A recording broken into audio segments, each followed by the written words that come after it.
Bonjour à toutes et tous, bienvenue dans les coulisses du Grand Lyon. Notre invité du jour, Chloé Ridel, bonjour. Bonjour. Vous êtes la Merci pour porte-parole l'invitation. du Parti Socialiste, 10e de liste sur la liste de Raphaël Glucksmann. Vous étiez en campagne à Lyon hier, à la Duchère, auprès du club de foot présidé par Jean-Christophe Vincent. Quel était le sens d'aller dans ce club de foot spécifiquement? Vous avez une petite vue sur les prochaines législatives? Alors, pas du tout. On a tenu à aller dans ce quartier populaire de la Duchère pour visiter ce club de foot qui ne ressemble à aucun autre, qui fait du football à impact social, et les Lyonnais le savent, qui est un endroit extrêmement précieux pour que les jeunes, par le sport et par le football, s'insèrent dans la société. Ils font des cours de citoyenneté, ils luttent contre le racisme et l'antisémitisme, contre le sexisme, ils donnent des cours de soutien scolaire. Ils font des initiations à la bifurcation écologique. On a rencontré des jeunes filles hier qui étaient joueuses de football et qui nous ont décrit la façon dont le club luttait contre la précarité menstruelle et sensibilisé sur les règles des jeunes filles, et notamment dans le sport. Donc c'est un lieu formidable, à impact social, mais qui a des répercussions sur toute la vie du quartier. Et nous sommes allés là-bas parce que dans notre programme, nous portons une proposition qui est une assez vieille proposition, qui est la taxe Buffet, qui est en fait une proposition de taxer les transferts de millions et millions d'euros entre les grands clubs sportifs en Europe, comme l'Olympique de Lyon par exemple, le PSG, et de prendre une petite portion de ces millions d'euros sur ces transferts pour le reverser au sport amateur précisément, parce qu'un euro investi dans le sport amateur a des impacts souvent décuplés sur la vie et la cohésion sociale dans les quartiers. Alors parlons des jeunes justement. Dans cette campagne des européennes, à 3 jours du vote, il y a 5 ans, la campagne avait été portée par les Marches pour le climat. La jeunesse était écologiste. Cette année, elle s'apprête à voter en France assez largement pour l'extrême droite, mais c'est le cas aussi dans d'autres pays européens. Qu'est-ce qui s'est passé? Alors vous avez raison de dire qu'aujourd'hui, la jeunesse, 30% de la jeunesse, vote à l'extrême droite, et que c'est un tournant, puisque il n'y a pas si longtemps encore, la jeunesse était principalement à gauche, et on doit constater qu'aujourd'hui, l'extrême droite incarne une forme de subversion, de remise en cause de l'ordre établi, et que ça plaît à certains jeunes. Mais il y a aussi l'effet TikTok et Instagram, où Jordan Bardella est omniprésent à défaut d'être présent dans les enceintes du Parlement européen. Mais on voit que l'investissement des réseaux sociaux et la simplicité qui est celle de ces messages peut séduire un certain pan de la jeunesse. Mais nous ne désespérons en rien, parce que nous avons aussi des jeunes derrière nous. Et Raphaël Glucksmann, notre tête de liste, est quelqu'un qui a construit son mandat au Parlement européen avec la jeunesse de France. C'est avec la jeunesse de France qu'il a alerté, par exemple, sur le génocide des Ouïghours, dont personne ne parlait. C'est avec aussi la jeunesse de France qu'il s'est battu contre la fast fashion, toutes ces marques que les jeunes, dont les jeunes raffolent, comme Shein, etc., mais qui nous vendent des vêtements à faible prix, sur le dos de personnes qui sont soumises au travail forcé ou à des cadences infernales, notamment en Chine. Donc c'est avec la jeunesse que Raphaël Glucksmann a porté ses combats. Et nous, on veut mobiliser la jeunesse dans la dernière phase de cette élection pour qu'il y ait le plus de jeunes possible qui aillent voter, parce que sans sa jeunesse, l'Europe n'a pas d'avenir. Qu'est-ce qui fait que la jeunesse a été séduite ou semble séduite par l'extrême droite aujourd'hui? Je pense que personne ne peut le savoir. Tout le monde fait des conjectures et des hypothèses. Moi, je formule l'hypothèse. J'étudie les extrêmes droites depuis très longtemps. J'ai écrit un livre qui porte sur la crise du projet européen, notamment face à la montée des extrêmes droites, qui aujourd'hui, en Europe, se coordonnent. L'Europe face à son destin. Tout à fait. Qui aujourd'hui, en Europe, se coordonnent et parlent d'une seule voix.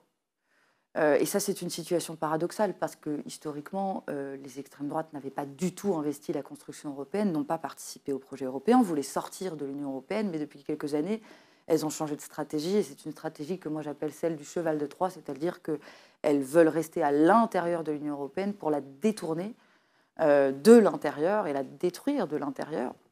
Et donc, c'est une stratégie beaucoup plus audacieuse. Et elles séduisent la jeunesse avec un message qui est assez conquérant et cohérent sur la préservation de la civilisation européenne blanche et chrétienne. Donc c'est un projet raciste, xénophobe, qui par ailleurs n'a que faire de l'écologie, qui est climato-sceptique, qui portent une forme de régression sociale aussi, et il faut le dire. Jordan Bardella, dans ses votes au Parlement européen, a voté contre la taxation des superprofits des entreprises de l'énergie, a voté contre l'égalité salariale entre les femmes et les hommes, parce qu'il dit que ça n'est pas à l'Europe de s'occuper de telles choses. Donc, en fait, souvent, l'extrême droite, même si elle prétend être proche des gens et de s'occuper de leur pouvoir d'achat, c'est tout le contraire. Mais je crois que ça séduit la jeunesse parce qu'il recrée une forme d'idéal, il s'appuie sur un présent qui précarise les jeunes, où c'est difficile de se projeter dans l'avenir. Moi, je ne suis pas bien vieille, vous savez, j'ai 32 ans, et c'est vrai que notre génération est au pied du mur climatique, est confrontée à la montée des inégalités sociales, à la cherté de la vie, on n'a plus accès au logement. Ça fait 10 ans que je travaille, je ne suis toujours pas propriétaire. C'est difficile aujourd'hui dans une grande ville d'avoir accès à un logement suffisamment grand qui réponde à nos aspirations. Donc il y a un vrai problème. Et il y a une vraie désillusion de la jeunesse française et européenne. Et pour l'instant, c'est l'extrême droite qui capte cette colère-là et cette angoisse-là vis-à-vis de l'avenir. Mais nous portons un message d'espoir et je pense que ce 9 juin, nous serons entendus. Nous voulons être la grande surprise de cette élection. Est-ce que ce n'est pas quand même une bonne nouvelle de voir que l'extrême droite ne souhaite plus la sortie de la France de l'Europe ou de l'euro? Mais si vous voulez, pour quelqu'un qui croit au projet européen comme moi, qui croit que la solidarité européenne est un de nos biens les plus précieux, je ne vous dirai pas le contraire.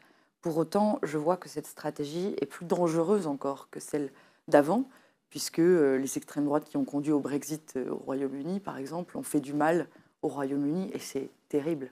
Mais là, la stratégie des extrêmes droites, la stratégie du cheval de Troie, ça ferait mal à 350 millions de personnes, parce que font ces extrêmes droites à l'intérieur de l'Europe, comme des chevaux de Troie?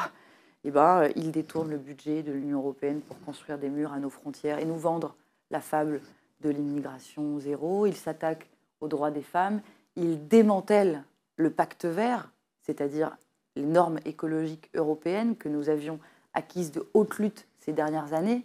Et donc, ils condamnent l'ambition écologique de l'Europe et son avenir, notre souveraineté alimentaire, par exemple. Et donc ça, c'est très grave.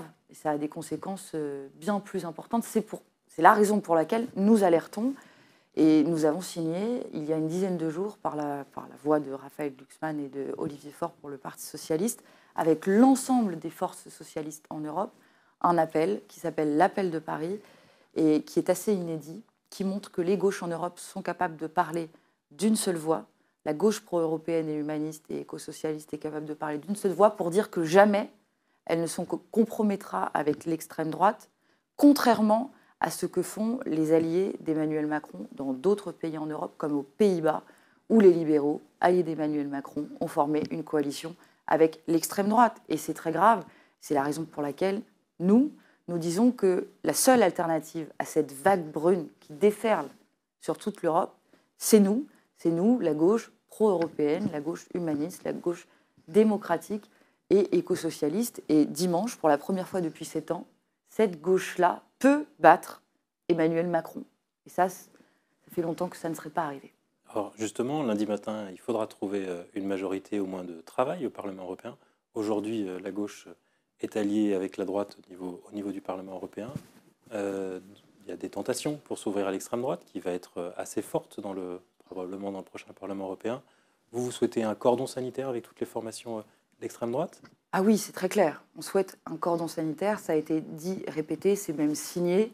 Donc il n'y a aucun risque qu'en votant pour nous, il y ait des concessions qui soient faites derrière au projet européen de l'extrême droite, parce que ce projet est gravissime à ce moment précis de l'histoire de bascule que vit le continent européen. Comment le mettre en place alors que des formations d'extrême droite sont au pouvoir en Italie et aux Pays-Bas, comme vous venez de le rappeler? Non, mais concrètement, ce qui se passera au Parlement européen demain, s'il y a des groupes d'extrême droite qui gagnent en influence, ce que montrent a priori les sondages, ce qui risque d'arriver, c'est que la droite du PPE soit tentée de faire former une majorité avec les groupes d'extrême droite, ce qui serait inédit dans l'histoire européenne, inédit. Et nous, comme premier groupe de gauche au Parlement européen, nous les socialistes et démocrates, nous aurons une responsabilité particulière qui sera de faire barrage à cette possible majorité, ou le cas échéant, d'incarner une opposition ferme qui résiste et qui conserve non seulement les acquis sociaux, démocratiques et écologiques que nous avons réussi à obtenir à l'échelle européenne et qui ne sont pour l'instant pas nombreux, mais qui aussi ira à l'offensive pour aller en chercher de nouveaux. Une question pour finir.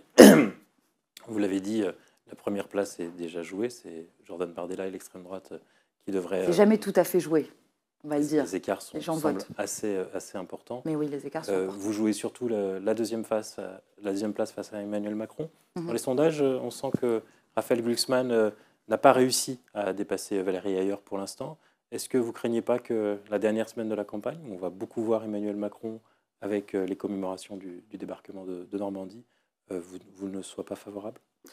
Alors, nous avons officiellement saisi l'ARCOM du débat qui est organisé ce jeudi soir, je crois, par le service public d'Emmanuel Macron ou par TF1, à l'occasion de l'anniversaire du débarquement. Après, l'anniversaire du débarquement, c'est un moment historique pour notre pays. Il est normal que le président de la République reçoive nos homologues étrangers et y participe. Et je crois que les Français ne sont pas dupes, en réalité, que ce n'est pas parce qu'ils voient le président de la République en train de recevoir et de fêter l'anniversaire du débarquement de Normandie, que pour autant, ils vont se mettre à croire en son projet européen, qui est un projet de l'Europe libérale, qui est un projet du renoncement à faire primer l'intérêt général européen sur les intérêts des multinationales et des plus puissants.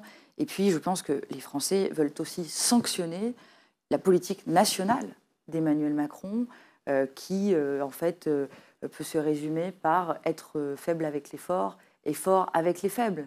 C'est la réforme des retraites l'an dernier et aujourd'hui, la réforme, une énième réforme de l'assurance chômage, où pour combler un déficit budgétaire qu'il a créé en faisant des milliards de cadeaux fiscaux aux plus riches, Emmanuel Macron va s'attaquer aux droits des chômeurs, alors même que l'assurance chômage est excédentaire. Donc cette politique de précarisation des plus précaires, elle doit être sanctionnée et le bulletin efficace pour ce faire, c'est le nôtre, c'est la liste Réveiller l'Europe de Raphaël Glucksmann.